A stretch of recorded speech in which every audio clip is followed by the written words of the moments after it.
Mrs. Rose had been wearing black for 6 long months. Every day felt like a shadow of the last, mourning the man she had loved, the father of her child.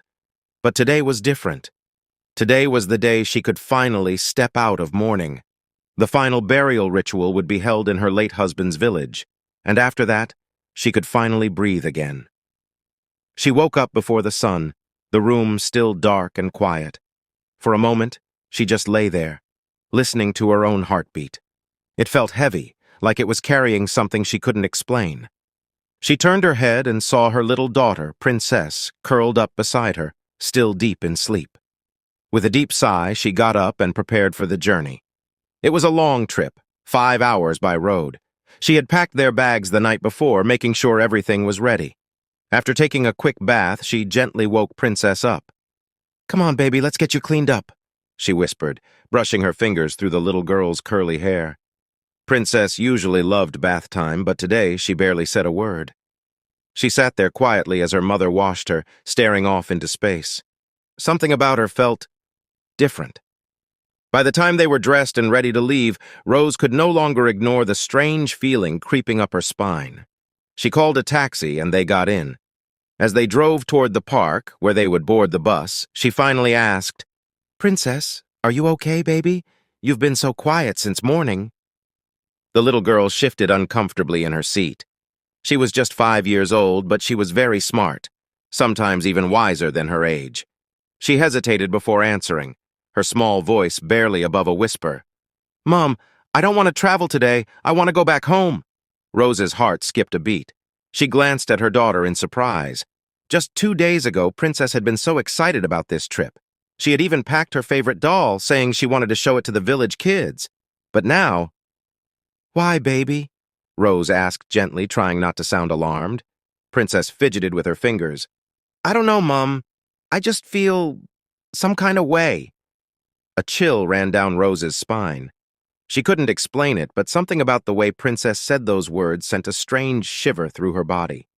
She forced a smile and pulled her daughter closer. "Don't worry, baby, you'll be fine. We can't go back now. Tomorrow is the ceremony, and we can't afford to miss it." Princess didn't argue. She just nodded slowly, her little face still looking troubled. The park was crowded with travelers, everyone rushing to get a seat. The air smelled of fuel and dust, and voices filled the place. Drivers shouting, passengers bargaining, children crying. Rose held Princess's tiny hand tightly, pulling her close as they walked toward the ticket stand.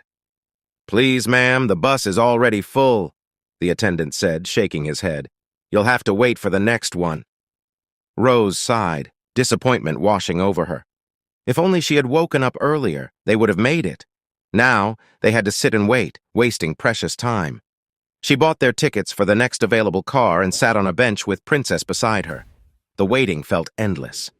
The loading process was slow, and Rose found herself glancing at the time over and over. 6 more passengers had already boarded, and she was trying to shake off the uneasy feeling in her chest when... "Excuse me!" A man in a yellow vest, one of the park workers, walked toward them. "We need 2 people to fill up the bus that's leaving right now. 2 passengers just canceled at the last minute." Rose's heart jumped. Without thinking twice, she raised her hand. "We'll go!" The worker nodded, motioning for them to come. Quickly, she grabbed Princess's hand and followed him. In less than a minute, they were transferred to the bus. As soon as they settled into their seats, the engine roared and the driver wasted no time. The vehicle lurched forward and they were on their way. Rose took a deep breath and let her eyes drift across the other passengers. Some were on their phones, others were staring out the window, lost in thought. She exhaled, then turned to Princess, who was still looking worried. Rose smiled and rubbed her daughter's back gently. "Close your eyes, baby. Let's say a little prayer," she whispered. Just as she bowed her head, a sharp voice cut through the air. "Madam, you can do your prayer silently. Don't disturb our peace." Rose lifted her head slowly and turned toward the voice. It was a young man sitting in the front, his arms crossed, an irritated look on his face. For a moment, there was silence in the bus. Rose looked at him, then at the other passengers. No one said anything.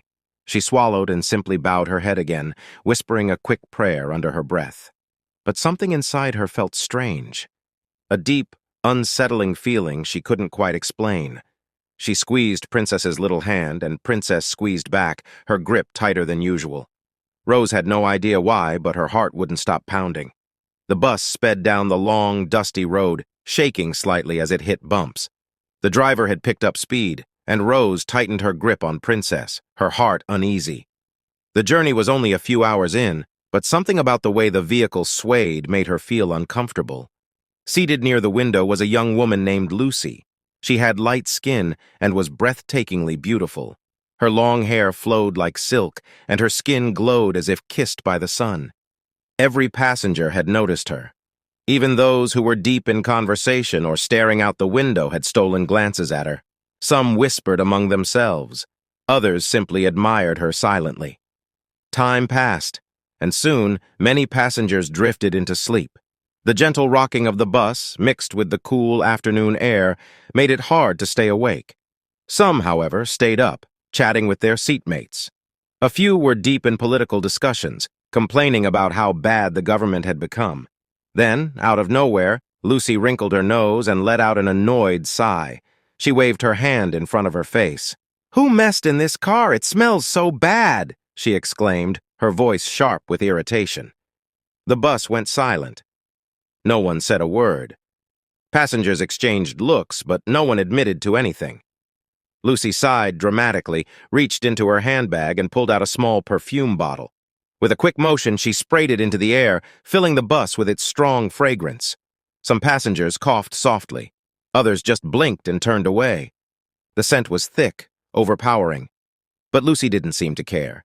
She leaned back in her seat, satisfied. An hour passed, the journey stretching on. Some passengers had gone back to sleep while others still stared out at the endless road.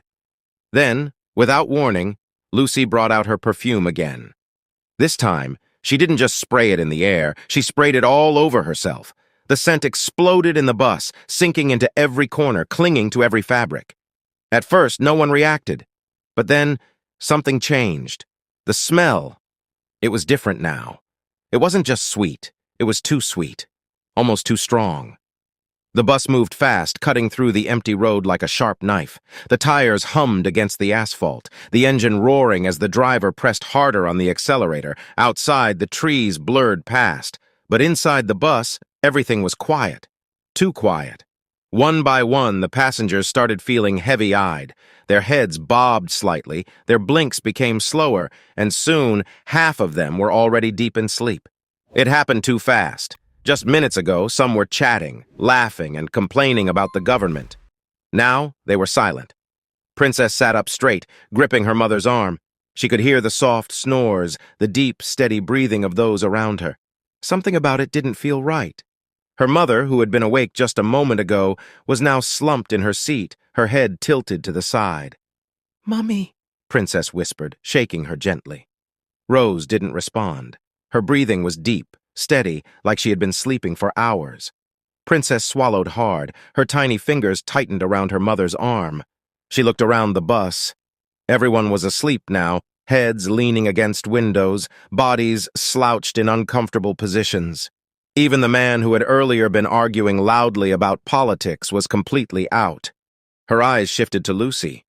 The beautiful lady who had sprayed perfume everywhere sat still, her head tilted back, her long lashes resting against her cheeks. But something was wrong. She wasn't moving. Her breathing. It was too quiet. Princess stared harder. Was she really asleep? Something in her small heart told her no. Then she turned to the driver. He was still awake, but barely. His hands gripped the steering wheel so tight that his knuckles turned white. His head jerked forward slightly, then snapped back up.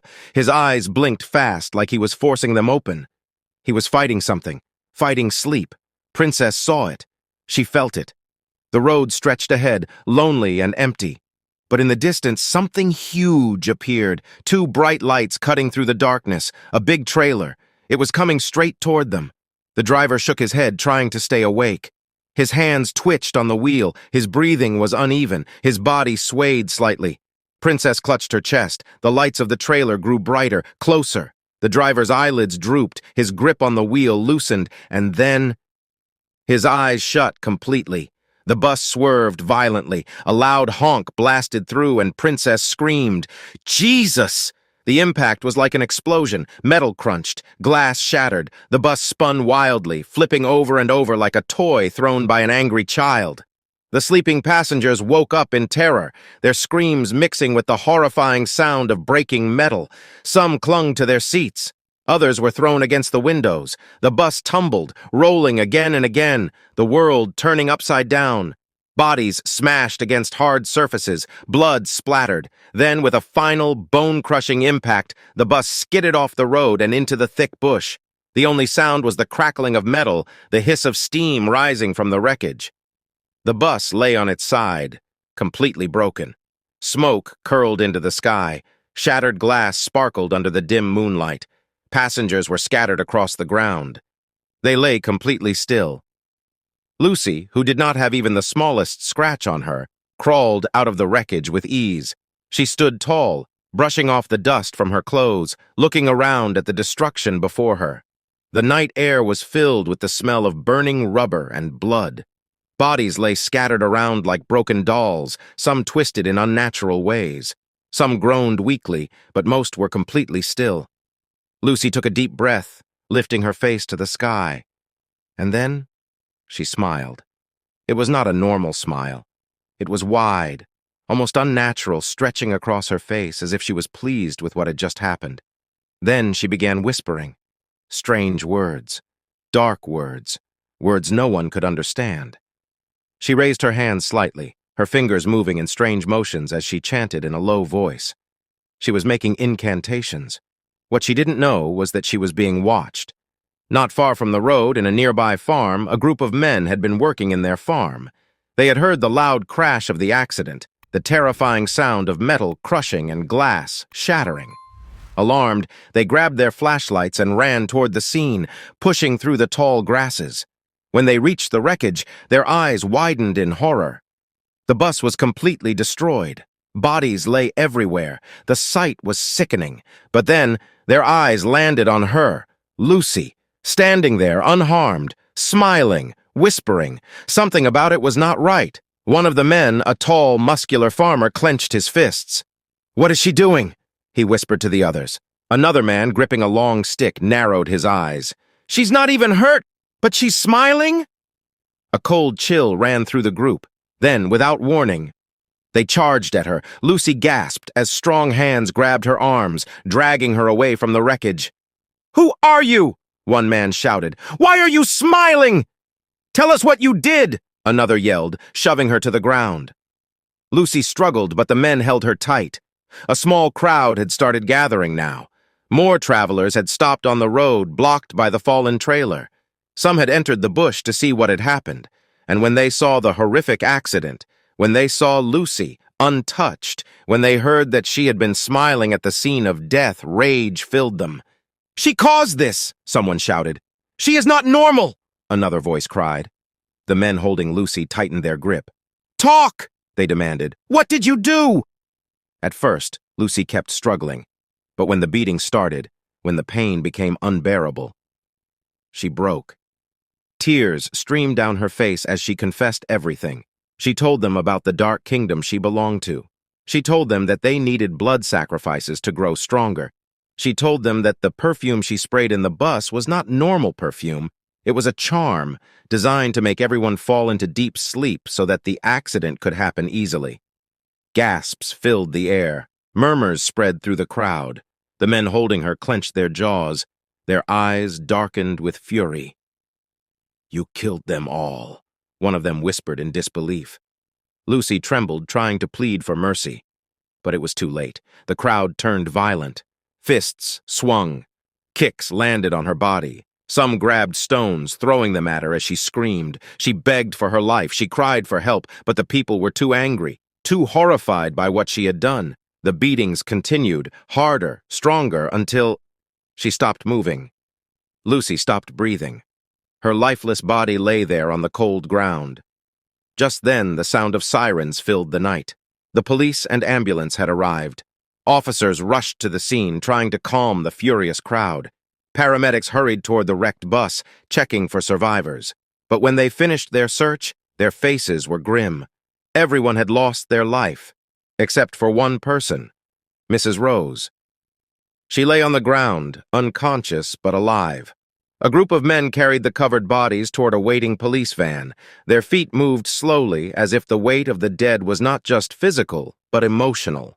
Among the lifeless was Lucy, the woman who had caused it all. Her once beautiful face was now swollen and bruised from the beating she had received before she took her final breath. The police wrote down every detail, talking to the witnesses, but the truth was already clear. The perfume, the spell, the sacrifice. This was no ordinary accident. Meanwhile, inside the ambulance, Rose lay unconscious. Her body was battered, bruised, and covered in dust and blood. Her head rested on a stretcher, an oxygen mask strapped to her face. The beeping sound of the heart monitor filled the air as two paramedics worked on her. One of them checked her pulse. It was weak, but she was alive. "She's the only survivor," one of them whispered to the other. The other paramedic nodded, adjusting the IV in her arm. "She must be a strong woman. The crash should have killed her." The ambulance doors slammed shut, and the siren wailed as the vehicle sped toward the hospital, leaving behind the tragic scene. The place was silent now. The wrecked bus sat in the bush, broken and empty. The bodies had been taken away and the people had left. But no one noticed something. No one knew that Princess was missing. Her mother, Rose, was unconscious. The police didn't know she had a child with her. The villagers who had come to see the accident had no idea there was a little girl still in the bush. And so Princess was left behind. She lay there, small and still, hidden under the thick leaves, her tiny dress stained with dust and blood. The sun began to set, painting the sky in shades of red and orange. The wind blew softly through the trees. Hours passed. As night fell, a group of villagers returned. They had heard about the terrible accident and wanted to see the site for themselves. With flashlights in their hands, they walked slowly around the wreckage, whispering about what had happened. One of them gasped, "Wait, what is that?" The others turned, following his shaking finger. There, a few steps away, a small body lay motionless in the bush. The men hurried closer, their hearts pounding. When they saw her face, their hands flew to their mouths. It was Princess. But it was too late.